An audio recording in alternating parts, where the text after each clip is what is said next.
The company resorted to directly military confrontation when it saw a threat to its political और economical interest.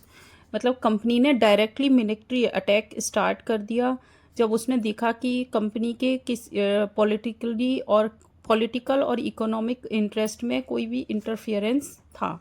This can be illustrate in the case of southern Indian east. और ये southern Indian east में को describe करता है मैसूर को। ठीक है, Mysore had grown in strength under the leadership of powerful rulers like Hyder Ali ruled from 1761 to 1782।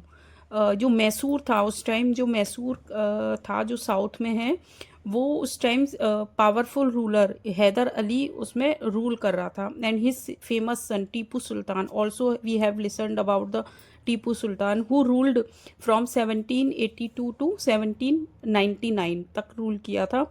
Mysore control the profitable trade of the Malabar coast.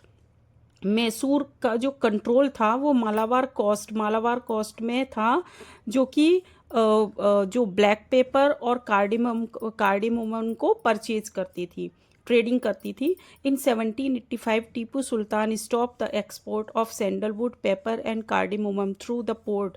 फिर 1785 में टीपू सुल्तान ने क्या किया, सैंडलवुड को और ब्लैक पेपर को और कार्डिमम को ट्रेड करना स्टॉप कर दिया, और जो मालाबार पोर्ट से।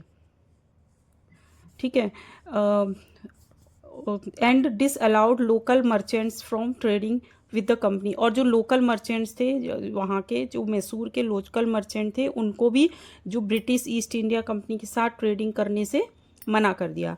He also establish a closed relationship with the French. और उस जो टीपू सुल्तान ने जो फ्रांस थी उससे अच्छी रिलेशनशिप स्टार्ट की। And modernised his army. और जो फ्रेंच ने इंडिया की जो आर्मी को हथियार दिए थे, उसको मॉडर्नाइज आर्मी प्रोवाइड की थी। The British was furious. और इससे क्या हो गया, ब्रिटिश डर गए, फ्यूरियस डर गए।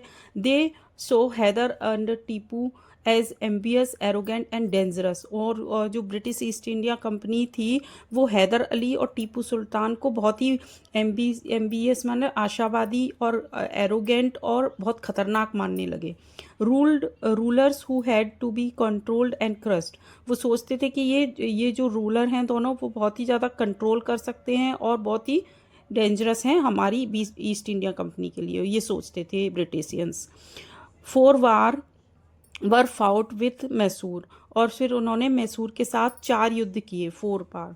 ये एक तो 1767 टू 1769, फिर सेकेंड वार था 1782-84, और थर्ड वार 1790 टू 92 और 1799। लेकिन लास्ट में इसको क्या कहते हैं, ये जो बैटल हुआ था, द बैटल ऑफ श्रीरंगनापट्टनम।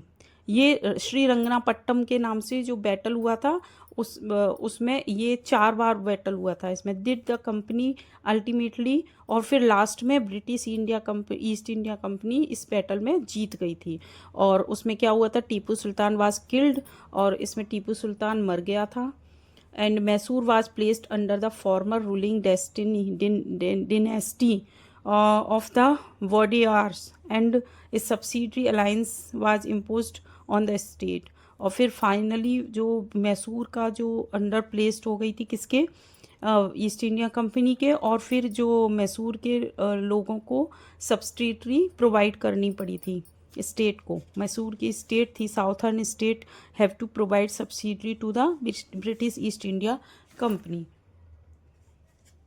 ओके, तो ये कंडीशन थी, दिस इज द कंडीशन।